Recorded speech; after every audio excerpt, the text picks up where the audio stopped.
मैं विकास सिंह चंद्रा आईएएस के प्लेटफॉर्म से सभी लोगों का हार्दिक स्वागत करता हूं। सारे लोग दीर्घायु हों, यशस्वी हों, हर्षित रहें, खिलखिलाते रहें, मुस्कुराते रहें। बेटा, सूर्योदय बैच के शुभारंभन के लिए हम सारे लोग उपस्थित हुए हैं और जैसा कि आपको पता है कि हम आज ग्राम समाज और विकास के सब्जेक्ट पे बहुत ही अच्छे से चर्चा करने वाले हैं। अगर आप 25 में मोर देन 23 नंबर अचीव करना चाहते हैं तो आप पूरी शिद्दत, निष्ठा, प्रतिष्ठा, एकाग्रता के साथ मेरे साथ बने रहें और हम दोनों के प्रतिफल, जो दोनों के सानिध्य में रहने का जो प्रतिफल आएगा वो बहुत ही सकारात्मक आने वाला है। तो आज हम लोग इस सब्जेक्ट के पहले टॉपिक पे, या कह सकते हैं थोड़ा बहुत इंट्रोडक्शन पे बात करेंगे, देन आगे भी बहुत सारी बातें होते रहेंगी।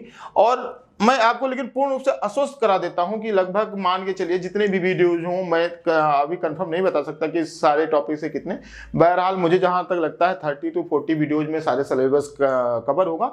और अगर उस सारे वीडियो में आप पूरी निष्ठा के साथ जुड़े हैं तो आपको मोर देन 25 लाने में कोई दिक्कत नहीं होगी। अगर आपको लगता है कि मोर देन 23 लाने में कोई दिक्कत नहीं होगी। और अगर आपको लगता है, क्योंकि हम लोग जो सोच सकते हैं वो कर सकते हैं और जो कर सकते हैं वो सोच भी सकते हैं, तो सोचने में क्या जा रहा है। अगर 25 में 25 का प्लान बना के आप चलेंगे तो चूंकि ये जीके पोर्शन है, इसमें एक दो नंबर इधर उधर से भी आ सकते हैं बहरहाल, लेकिन मैं मान के चलता हूं कि 22 एबव तो बड़े आराम से, अगर आप मेरे साथ निष्ठा के साथ जुड़े हैं तो आ ही जाएंगे। बहरहाल चलो अब हम लोग बात करते हैं। सबसे पहले आपका जो ये सब्जेक्ट है ग्राम समाज एवं विकास, यानी कि इस सब्जेक्ट में हम लोग जो चर्चा करेंगे, एक गाँव से जुड़ी हुई सारी नीतियाँ, वहाँ की व्यवस्थाएं, सब चीजों पे चर्चा होगी। अब गांव का क्या इंपॉर्टेंस है, अगर मैं इंडिया के परिप्रेक्ष्य में आपको बताऊं तो गांधी जी का एक बहुत महत्वपूर्ण वक्तव्य है कि भारत गांव में बसता है, भारत गांव में बसता है। गांधी जी ने एक बहुत महत्वपूर्ण स्टेटमेंट दिया था कि भारत कहां बसता है, गांव में बसता है। क्यों बसता है? अगर आज रिसेंटली आप जाने तो भारत में 640, 930 इतने गांव हैं, या अगर मैं कहूं टोटल आबादी का तो 68.89% जो पॉपुलेशन है वो ग्रामीण क्षेत्र में रहती है। और रिसेंटली अगर मैं बताऊं यूपी में, तो यूपी में लगभग टोटल पॉपुलेशन का 77% जो पॉपुलेशन है वो ग्रामीण क्षेत्र से बिलोंग करती है। आपको इस पूरे डाटाज को देखने के बाद ये प्रतीत हो रहा होगा कि हाँ, वाकई भारत गांव में बसता है। तभी जवाहरलाल नेहरू ने कहा था कि अगर महिला की यथास्थिति को समझना है, अगर नारी की सशक्तिकरण को सब कुछ अप्लाई करने के बाद उसकी वास्तविक ग्राउंड रिपोर्ट जानना है, तो किसी गांव की महिला की स्थिति को देखकर उस देश में महिलाओं की स्थिति का आकलन किया जा सकता है। समझे? जवाहरलाल नेहरू ने कहा था कि अगर आपको किसी महिला की स्थिति का एकदम एक्चुअल ग्राउंड रिपोर्ट जानना है तो आप गांव में जाएं और गांव में महिलाओं की स्थिति का आकलन करने के बाद आप पूर्ण रूप से जान जाएंगी उस देश में उस नारी के प्रति क्या व्यवस्थाएं हैं, उसकी स्थिति क्या है, उसको किस लेवल का सम्मान दिया जाता है। इस नारी सशक्तिकरण का जो प्रतिफल है वो वाकई साकार हो रहा है कि नहीं हो रहा है। क्योंकि शहर में क्या, शहरी कल्चर है, वहाँ वेल एजुकेटेड लोग रहते हैं। और अगर शहर की बात भी करें ना तो शहर कहाँ है, पहले कुछ शहर जैसा था नहीं था, लगातार माइग्रेट हो रहे हैं, लगातार शहरीकरण हो रहा है। जो गांव के थोड़ा सा ज्यादा डेवलप हो जा रहे हैं वो आके क्या है, शहर में बसते जा रहे हैं। तो आप देखेंगे शुरू से अगर मैं सारे डाटा प्रस्तुत करूं तो आप देखेंगे पहले पॉपुलेशन ग्रामीण की बहुत ज्यादा थी, बहुत ज्यादा, फिर ऐसे कम कम कम। अब मैं आपको ये जितने भी डाटा दे रहा हूं ये 2011 का डाटा है। अभी जनगणना कोरोना की वजह से नहीं हुई, नहीं तो फिर नया डाटा आता। और अभी मैं बताऊं कि अभी एक डाटा आया था, उसके हिसाब से जो अब मैं बता रहा हूं 68.89% पॉपुलेशन गांव में रहती है। ये अब अगर डाटा आएगा तो 64 to 65 की परसेंटेज के रेशियो में आ जाएगा। यानी ग्रामीण आबादी धीरे धीरे माइग्रेट करके, क्योंकि बड़े लेवल पे क्या हो रहा है, जब देश का डेवलपमेंट होता है, किसी भी देश का डेवलपमेंट जब होता है तो धीरे धीरे क्या होता है, ग्रामीण क्षेत्र किसमें बदलते हैं, टाउन सेक्टर में बदलते हैं बहुत सारे, और टाउन फिर किसमें, कस्बों में, कस्बे शहर में, और शहर में वो धीरे धीरे परिवर्तित हो जाते हैं। तो जब डेवलपमेंट होगा तो बहुत सारे लोग क्या होंगे, उनकी इनकम बढ़ेगी, इनकम बढ़ेगी तो गाँव को पलायन करके कहाँ, शहरों की तरफ माइग्रेट करेंगे। शहरों की तरफ पलायन करेंगे। यही व्यवस्था शहरीकरण कहलाती है। खैर, हम चलो तुम्हें बताते हैं, जीरो टू हीरो बनाने की पूरी परंपरा स्टार्ट करते हैं।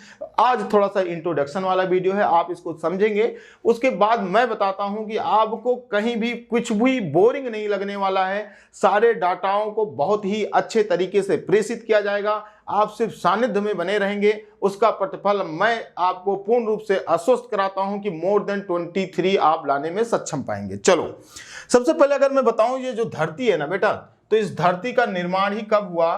तो लगभग 4.5 बिलियन वर्ष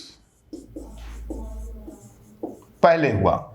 अब ये लगता होगा बिलियन बहुत छोटा है, लेकिन मैं बता दूं 1 बिलियन इक्वल टू होता है 100 करोड़। अब इससे निकाल सकते हो वैल्यू।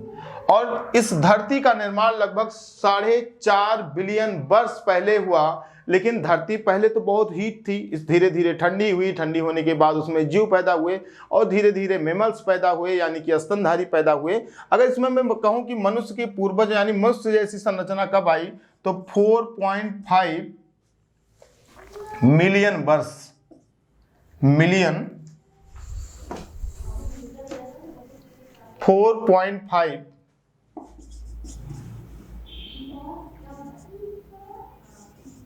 मिलियन वर्ष पहले। अब जब ये धरती का निर्माण हुआ, धीरे धीरे क्या हुआ, इवोल्यूशन हुए, वृद्धि हुआ, विकास हुआ, तो हुआ क्या? अगर एक राइटर हैं, आप उनको जानते भी होंगे, हाफ्स, लॉक और रूसो, इन लोगों ने बताया कि जो राज्य बना, कोई देश बना, ये सब बना कैसे? तो इन्होंने बताया कि सबसे पहले जब आदमी धीरे धीरे वृद्धि विकास करके थोड़ा जानकार हुआ। पहले आदमी कैसे थे? हमारे पूर्वज ऑस्ट्रेलोपिथेकस, जावा, क्रो-मैग्नान मानो, ये लोग कैसे दिखते थे? ऐसे दिखते थे, इतने बड़े बड़े जबड़े होते थे। अब जो हम लोग थोड़ा सा स्मार्ट दिख रहे हैं, ये काफी होमो सेपियंस का आने में एक क्या है, कर्मिक लगातार सुधार होता जा रहा है, तो हम लोग इतना स्मार्ट हुए हैं। तो इन्होंने बताया कि आदमी क्या है कि पहले वो क्या थे, दे वर नैक्ड, दे हंटेड टू एनिमल, वो आज जानवरों को मारते थे, नंगे रहते थे। थोड़ा सा और सुधार हुआ तो पत्तियां उत्तियां पहनने लगे, थोड़ा बहुत ग्रुप में रहने लगे, परिवार का जन्म हुआ और कई सारे परिवार मिलकर क्या कबीला बना। और कबीला बनने के बाद क्या हुआ कि एक प्राकृतिक अवस्था रही होगी, मतलब उस समय ना तो कोई राजतंत्र था, ना कोई कानून था, ना कोई ऐसी व्यवस्थाएं थी, एक प्रकृति की अवस्था थी, मतलब नेचर ही कानून था। एक नेचर के अकॉर्डिंग सारे लोग अपने जीविकोपार्जन को करते थे, निकलते थे, शिकार करते थे। मुख्य व्यवसाय ही क्या था? आखेट था, खाना ही मुख्य उद्देश्य था। खाना वाना खा लेते थे, अगर भरपेट भोजन मिल गया तो राम राम, अगर भरपेट भोजन नहीं मिला तो भाई खाली पेट सोना है। लेकिन धीरे धीरे प्राकृतिक अवस्था में क्या हुआ कि जब आदमी के अंदर एग्रीकल्चर जानने की उत्सुकता बढ़ी और धीरे धीरे वो एग्रीकल्चर स्टार्ट कर दिया। तो जब आप न्यू स्टोन एज में आए तो आपने देखा कि जो एग्रीकल्चर है, कृषि है, वो स्टार्ट हो गई। अब एग्रीकल्चर जब स्टार्ट हो गई तो मानव आकांक्षाएं, उसके अभिलाषाएं बढ़ने लगी। तो बाद जिसकी लाठी उसकी भैंस वाली स्थिति का जन्म हुआ। मतलब किसी आदमी ने खेती की, लेकिन जिसके पास ज्यादा ताकत नहीं उसकी खेती काट ली। चूंकि किसी विधि का विधान नहीं था, किसी प्रकार का कानून नहीं था, तो एक अराजकता का माहौल आ गया। मतलब ये समाज में सब इन तीनों लोगों ने, हाफ्स, लॉक, रूसो ने जो अपनी एक बुक लिखी है, सोशल कॉन्ट्रैक्ट, सामाजिक समझौता सिद्धांत, सामाजिक समझौता, बहुत इंपॉर्टेंट बुक है, सिद्धांत। हाफ्स, लॉक, रूसो ने सोशल कॉन्ट्रैक्ट, इन तीनों ने सामाजिक समझौता सिद्धांत पे। हाफ्स के विचार थोड़ा सा अलग होते हैं, बाकी लॉक और रूसो के विचार एक ही हैं कि एक अवस्था ऐसी रही कि सारे लोग, आदमी क्या था कि धीरे धीरे विकास किया, एक प्रकृति की अवस्था थी। इस अवस्था में सारे लोग प्यार से खाते थे, जानवर को मारते थे, सो जाते थे। लेकिन जब आकांक्षाएं बढ़ी, अभिलाषाएं बढ़ी, तो धीरे धीरे अराजकता का माहौल आ गया। जो ज्यादा पावरफुल होते थे वो अपने नीचे वालों का शोषण करने लगे। और जब ऐसा माहौल आया तो कई सारे लोगों ने, सब लोगों ने मिल के आपस में क्या बनाया कि कहा हम सारे लोग मिलके अपनी शक्तियां किसी एक व्यक्ति को क्या करते हैं, नियुक्त करते हैं और उसे अपनी शक्तियां न्यौछावर कर देंगे। और वही व्यक्ति क्या कहलाया? राजा कहलाया। तो छोटे छोटे कबीलाओं से के एक राजा बने और धीरे धीरे उसी राजाओं से फिर क्या बना? राज्य बना और राज्य का विकास हुआ। पहली चीज। दूसरी चीज, अगर मैं कहूं ग्राम, अब पहला समाज आ गया गांव। अगर मैं कहूं गांव क्या है, गांव क्या है, तो बहुत सारी डेफिनेशन आपको मिलेंगी, बहुत सारी परिभाषाएं मिलेंगी। लेकिन अगर मैं भारतीय जनसंख्या आयोग की एकदम एग्जैक्ट परिभाषा बताऊं आपको, तो इसकी एग्जैक्ट परिभाषा होगी बेटा,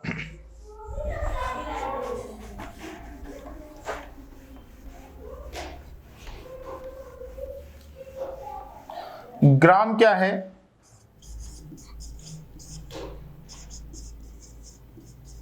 एक ऐसी जगह है जिसका एक क्षेत्र हो, जिसका क्या हो? एक क्षेत्र हो और उसका एक नाम हो।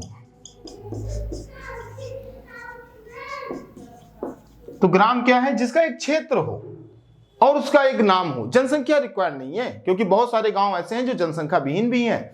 तो एक ऐसा क्षेत्र, गांव क्या होता है? मान लो मेरा गांव जैसे परसापुर डीहवा है, तो परसापुर डीहवा का एक दायरा है, एक क्षेत्र है कि इतना क्षेत्र, इस क्षेत्र से लेकर इस क्षेत्र का जो दायरा है वो क्या कहलाएगा? परसापुर डीहवा कहलाएगा।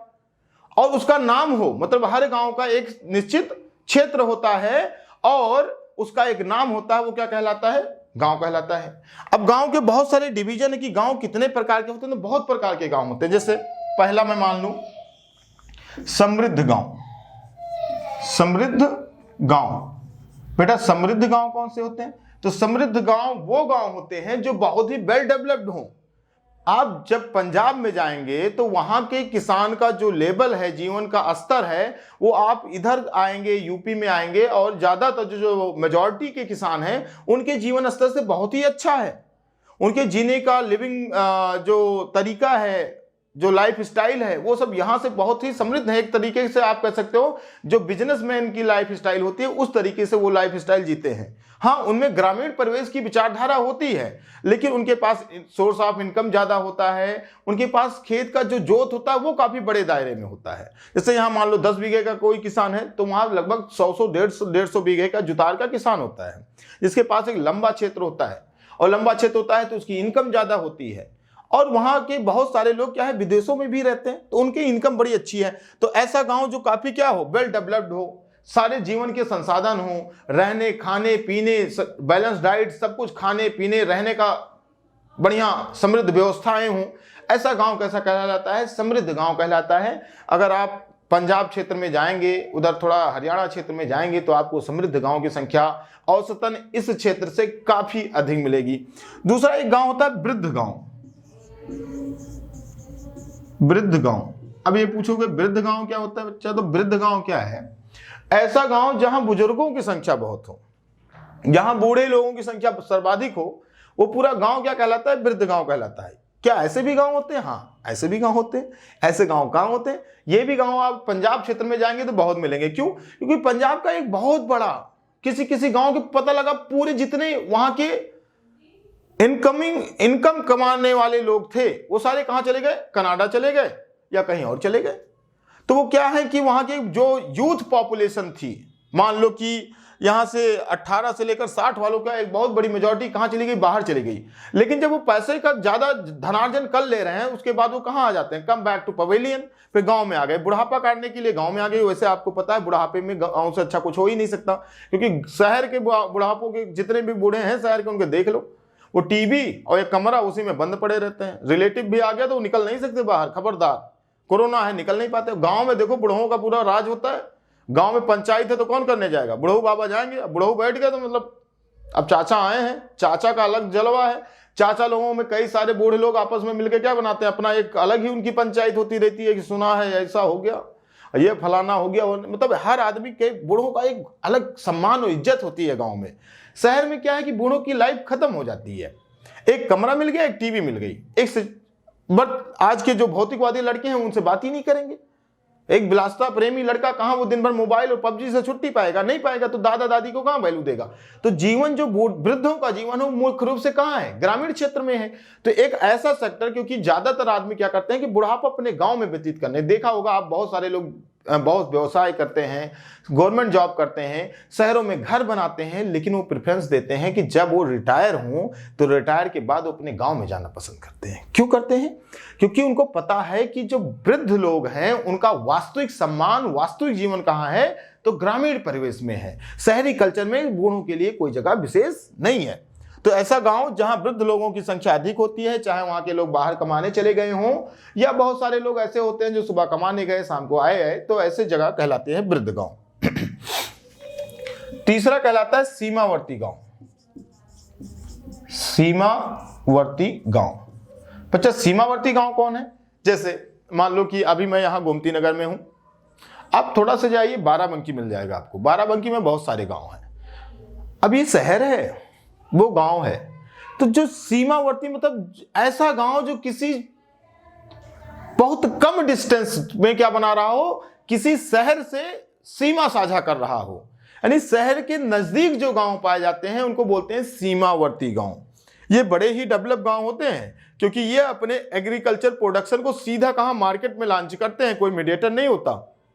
इनके इनकम ऑफ सोर्स बड़ी अच्छी होती है, चाहे आपका हॉर्टिकल्चर हो, चाहे सेरीकल्चर हो, चाहे बहुत तुम्हारे डेयरी से जुड़े हुए संसाधन हो, सारे चीजों को ये सीधा सप्लाई करते हैं। तो सीमावर्ती गांव ऐसे होते हैं जो शहरों के टच में बने होते हैं, मतलब शहरों के आसपास के जो गांव होते हैं उनको हम सीमावर्ती गांव कहते हैं। चौथा, कृषि बहुल गांव। ऐसा गांव जहां का मुख्य ऑक्यूपेशन, मुख्य व्यवसाय क्या हो? कृषि हो। वैसे भी गांव का अगर देखा जाए तो अप्रोक्सीमेट मुझे लगता है 65 to 70% लोग क्या करते हैं? कृषि से जुड़े हैं। उनका व्यवसाय क्या है? कृषि है। उनके जीवन का जो संसाधन है जीवन यापन करने का, वो क्या है? कृषि है।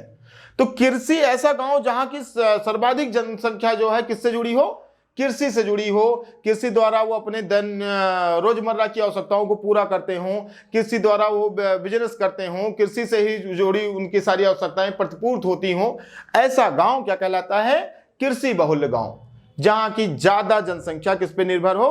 कृषि पे निर्भर हो। ऐसे गांव को कृषि बहुल गांव कहते हैं। और भारत के ज्यादातर गांव, भले उनका जीडीपी में रोल ज्यादा नहीं है, भले वो इतना ही प्रोडक्शन करते हैं कि वो खा लेते हैं, लेकिन उनके जो मेन व्यवसाय हो क्या है? कृषि है। वो कृषि पे जुड़े रहते हैं। उसी में चाहे छोटा खेतिहर हो चाहे बड़ा खेतिहर हो, बड़ा खेतिहर का प्रोडक्शन थोड़ा ज्यादा होता है, वो अपना जीविकोपार्जन करने के बाद एक अच्छा खासा अमाउंट क्या करता है? सेल करता है। जो छोटे किसान हैं वो अपना भरपेट खा ही लें तो वो भी बहुत बड़ी बात है। तो बहुत सारे छोटे खेतिहर भी हैं, बहुत सारे बड़े खेतिहर भी हैं, लेकिन सब किससे जुड़े हुए हैं? कृषि सेक्टर से जुड़े हुए हैं। तो एग्रीकल्चर से जो सेक्टर से जुड़े हुए लोग हैं इनको कहते हैं कृषि बहुल गांव। पांचवा हम बोल सकते हैं गैर कृषि गांव। ऐसा गांव जहां की पॉपुलेशन कृषि में ज्यादा ना इंडल्ज हो। कि ऐसा गांव आपको ज्यादातर सीमावर्ती गांव में मिलेगा कि जैसे कृषि का क्या है ना कि उसका प्रोडक्शन आप करके आप बहुत ज्यादा धनार्जन नहीं कर पा रहे हो। अगर आपके पास जो खेत है वो बहुत ज्यादा नहीं है तो आदमी क्या करता है ना कि शहर के टच में है तो ऐसी जगह यूटिलाइजेशन कर देगा, ऐसा जगह वो अपनी जमीन को यूटिलाइज करेगा कि ज्यादा से ज्यादा क्या हो? इनकम हो सके। तो ऐसे गांव जहां लगभग कुटीर उद्योग मिलता हो, ऐसे छोटे मोटे बिजनेस हो जो वहां से क्या हो? प्रोडक्शन हो और शहर में सीधा सेल हो जाए। तो इस तरीके के गांव को कहते हैं गैर कृषि वाले गांव। मतलब वहां ज्यादा पॉपुलेशन क्या है? कुटीर उद्योग में संलग्न है और बहुत कम लोग कृषि से जुड़े हुए हैं। ठीक, नेक्स्ट, औद्योगिक गांव। ये ऐसा गांव है जिस गांव में जिस गांव में कोई फैक्ट्री या इंडस्ट्री क्या हो? स्टेबल हो और वहां की पूरी मेजॉरिटी उस आसपास, मान लो किसी के यहाँ गन्ना मिल पहले लगता था कि जैसे चीनी मिल लग गई। अब चीनी मिल लग गई तो बहुत बड़े लेवल पर क्या हुआ कि वहां के वर्करों को जरूरत पड़ी। छोटे लेवल से first class, second class, third class, fourth class, कई बड़े लेवल में क्या हुआ? जॉब वहां क्रिएट होंगे। अब वहां का आदमी क्या होगा कि ज्यादातर लोग किसमें जॉब करेंगे? उस फैक्ट्री में जॉब करेंगे। तो एक ऐसा क्षेत्र जहां कोई फैक्ट्री हो, इंडस्ट्री हो, ज्यादातर लोग अपने जीविकोपार्जन के लिए वो करते हो, वो सब क्या कहलाता है? औद्योगिक गांव कहलाता है।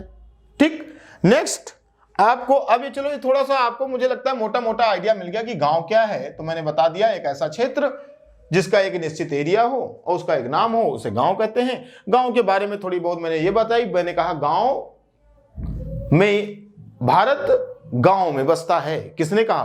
हमारे फादर ऑफ नेशन यानी राष्ट्रपिता महात्मा गांधी जी ने कहा था।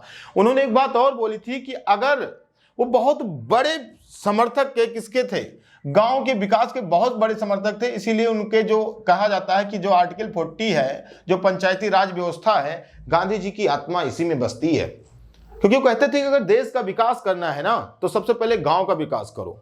अगर गांव का विकास करोगे तो क्या होगा, कस्बों का विकास होगा। कस्बों का विकास होगा तो छोटे छोटे मार्केट का विकास होगा।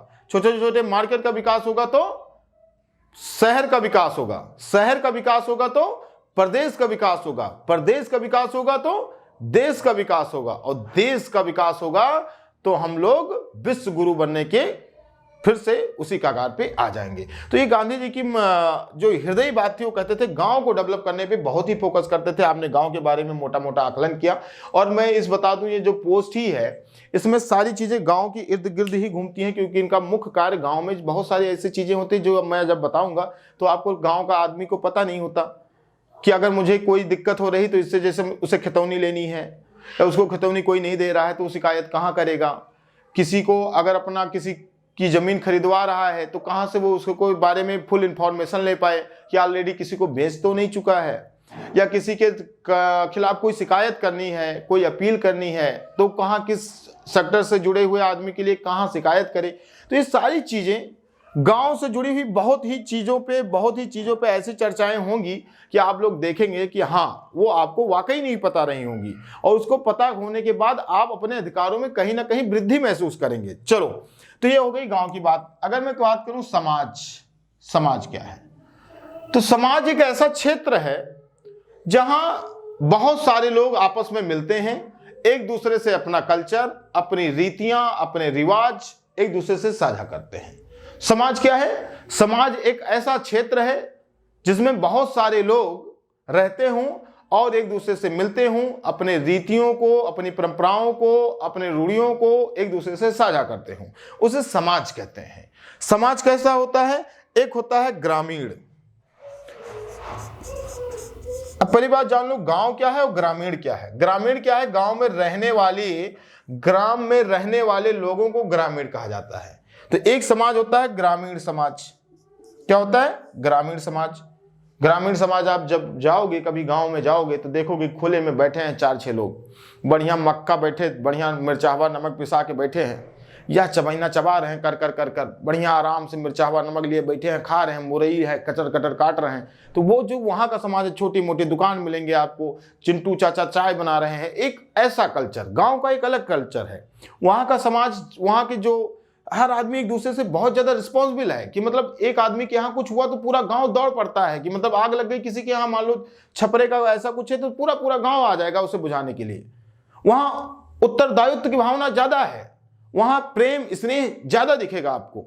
शहरी कल्चर में क्या होता है कि थोड़ा सा ये सब चीजें कम हो जाती हैं। कुछ ऐसे कंडीशन कभी कभी तो कहाँ जहां बहुत स्मार्ट लोग रहते हैं वहां ऐसा होता है कि एक फ्लोर पे तेरही मन रहा है, दूसरे पे बरही मन रहा है, ऊपर वाला बढ़ई मना रहा है, नीचे वाला तेरा ही मन रहा है। नीचे वाला कह रहा है जाने वो कौन स्वदेश जहां तुम चले गए, ऊपर वाला चल कुड़िए चलो हो तैयार। तो ऐसा भी मिलता है शहरी कल्चर में, ठीक। तो गांव का जो समाज होता है वो ग्रामीण समाज कहलाता है, जहां आप लोग छोटे मोटे दुकान देखेंगे। वहां के ज्यादातर लोग किससे जुड़े होंगे? कृषि से जुड़े होंगे। गांव के जो समाज होते हैं संभवतः वहां देखा जाता है कि ज्यादातर लोग किससे जुड़े होते हैं, तो उनका जो व्यवसाय का माध्यम होता है वो कृषि होता है। दूसरा शहरी समाज। शहरी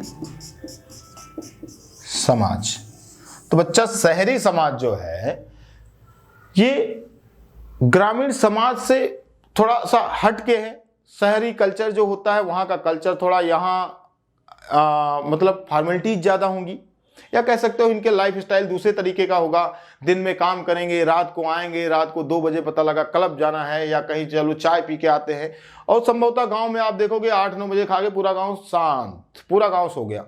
शहर में देखोगे 9 बजे तो जगे, 9 बजे उनको पता चलो अब कहीं चलते हैं, 11 बजे रात को चलो आइसक्रीम खा के आते हैं, 12 बजे चलो वहां चलते हैं, मूवी देख के 2 बजे रात को आ रहे हैं। तो यहाँ ये शहरू कल्चर है। शहरू कल्चर थोड़ा सा विलासतावादी कल्चर कह सकते हो।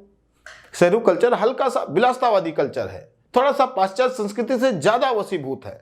और गांव का जो कल्चर है वो थोड़ा सा हम लोगों की जो परंपरावादी कल्चर है या सनातन जो परंपराएं हैं उसका वो फॉलो करता है। ठीक, तो ये हो गया तुम्हारा शहरी समाज। और तीसरा जो समाज है बेटा, इसको बोलते हैं जनजातीय समाज। जनजातीय समाज। इसी के साथ आज वाला लेक्चर हम खत्म करेंगे, फिर हम दूसरे वीडियो पे जस्ट मिलते हैं। जनजातीय समाज क्या है? तो जिंगलाला हुर्र हुर्र वाला जो समाज होता है, मतलब हमारे जो पूर्वज थे ना, मैंने कहा कि हम लोगों ने जो स्मार्टनेस अभी तक लाई है ना, ये स्मार्टनेस हम लोगों में ऐसी तो थी नहीं। हम लोगों के पूर्वज जो थे वो क्या थे? वो थे जिंगलाला। सब लोग जनजाति थे, सब ट्राइब्स थे। हाँ, कुछ लोग, कुछ सेक्टर ऐसा रहा जो बहुत अच्छे तरीके से डेवलप करते करते हम लोगों जैसे स्मार्ट हो गए। कुछ सेक्टर ऐसा रहा जो डेवलपमेंट के जो परंपरा थी उससे वंचित रह गए, और वो आज भी क्या हैं? प्रकृति में जीते हैं, प्रकृति की परंपराओं का पालन करते हैं। प्रकृति तो जैसे तुम्हारे अंडमान निकोबार में जाओगे, वहां बहुत सारी जनजाति मिलती है, भारत में भी अलग अलग क्षेत्रों में अलग अलग मिलती हैं। जनजातियों में भी बहुत सारी ऐसी जनजातियां हैं जो मुख्य धारा से जुड़ती जा रही हैं। उनके जो पहले परंपराएं थी वो उस तरीके से नहीं है। आप चले जाओ अमेजन के जंगल में, वहां भी बहुत सारी जनजातियां हैं। तो जनजातीय समाज ये कह सकते हो कि ग्रामीण समाज से इनका दायरा थोड़ा सा संकुचित है। इनके भी नियम कानून दायरे थोड़ा सा ग्रामीण समाज से भी अलग होते हैं। ये प्रकृतिवादी होते हैं। इनका मुख्य जो व्यवसाय होता है जनजातियों का, यह होता है आखेट। इनका मुख्य व्यवसाय क्या होता है? तो आखेट होता है। इस शिकार करने में अपना पूरा मुख्य व्यवसाय इनका शिकार करना होता है। प्रकृति पे डिपेंड होते हैं, प्राकृतिक संसाधन पे डिपेंड होते हैं। प्रकृति द्वारा उपलब्ध वो समस्त चीजें जो इनको बेनिफिट पहुंचा सकती हैं उस पर डिपेंड होते हैं। ये अभी औद्योगिक क्रांति से जुड़े हुए लोग नहीं होते हैं। इनका व्यक्तिगत नियम कानून दायरा थोड़ा सा बाकी समाज से अलग होता है। तो ये बहुत प्रकार की, जैसे हमारे यहाँ मध्य प्रदेश में सर्वाधिक जितने एसटी हैं वो कहाँ पाए जाते हैं? मध्य प्रदेश में पाए जाते हैं। थारू हो गए, भील हो गए, खासी हो गए, इस कई सब प्रकार की, बहुत प्रकार के जनजाति लोग ऐसे हैं जो धीरे धीरे अभी वो भी क्या है, उनके अंदर विकास की कर्मिक प्रक्रिया चलती चली आ रही है। और वो भी कुछ दिन बाद देखना कि धीरे धीरे करके वो भी विकास की मुख्य धारा में जुड़ जाएंगे। ऐसा बिल्कुल नहीं है कि इनको हम गौड़ नजर से देखें कि ये बहुत तुच्छ है, ऐसा तुच्छ नहीं है। बहुत ही शांत प्रिय, और कह सकते हैं हम लोगों के जो पूर्वज हैं वो यही थे। हम लोग थोड़ा सा विकास के कर्मिक प्रोसेस में ज्यादा आगे निकल गए, विकास के कर्मिक प्रोसेस में थोड़ा सा पीछे है बस। तो ये समाज आपने देखा, समाज क्या होता है? तो एक ऐसा क्षेत्र जहां बहुत सारे लोग रहते हैं, निवास करते हैं, एक दूसरे से अपनी परंपराओं को, रीतियों को, रूढ़ियों को साझा करते हैं, वो समाज कहलाता है। समाज के आपने 3 प्रकार पढ़े, एक कैसा ग्रामीण समाज, एक शहरी समाज और एक जनजातीय समाज। हमने गांव के बारे में देखा, और विकास के बारे में हम लोग नेक्स्ट वीडियो में चर्चा करेंगे। और इसके बाद हम लोग कर्मिक रूप से एक एक चैप्टर, जितने भी आपके सिलेबस हैं उसमें बहुत बृहद तरीके से चर्चा पर चर्चा करते रहेंगे। तो सबसे पहले तो ये है कि आप लोग ये बताएं कि आपको ये वीडियो लगा कैसा। क्या आप लोगों को जैसे अच्छा बुरा जो भी है वो कमेंट बॉक्स में जब रिप्लाई देंगे उस हिसाब से क्या है इसकी प्रोसेस और ऊर्जा, जो ऊर्जित करने का प्रोसेस होता है ना, वो सामने बैठा श्रोता करता है। श्रोता ही आकलन करता है कि सामने जो टीचर है वो कितना अच्छा तरीके से अपनी ऊर्जा को संचारित कर रहा है। तो अगर आप लोगों को ये वीडियो अच्छा लगा है, आपको लगता है कि मैं आगे इस प्रोसेस को बढ़ाता रहूं, सारी चीजें चलती रहें, तो उसके लिए भी सारी चीजों में सबसे पहला काम यह है कि आप इसे लाइक कर दें। देन आज कमेंट बॉक्स में आप तुरंत अपनी विचारधाराओं को रखें, चाहे पॉजिटिव हो, चाहे नेगेटिव हो, चाहे इंप्रूवमेंट से रिलेटेड कुछ बात हो, तो उन सारी भावनाओं को आप अभिव्यक्त करिए। अभिव्यक्त करेंगे तब सामने वाला एक आकलन करेगा कि भाई क्या करना है, क्या इंप्रूवमेंट करना है, क्या चीजें डालनी है। बहरहाल मैं पूरे इस जो तुम्हारा कंटेंट है, इस कंटेंट को इस तरीके से कवर करूंगा कि आप मोर देन 23 नंबर लाने में बिल्कुल भी बेहिचक, निसंकोच, पूरी एकाग्रता के साथ ले आएंगे। चलो सारे लोग जुड़े रहें, और इस सूर्योदय बैच पे हम लोग फिर मिलते हैं। तब तक के लिए जय हिंद, जय भारत।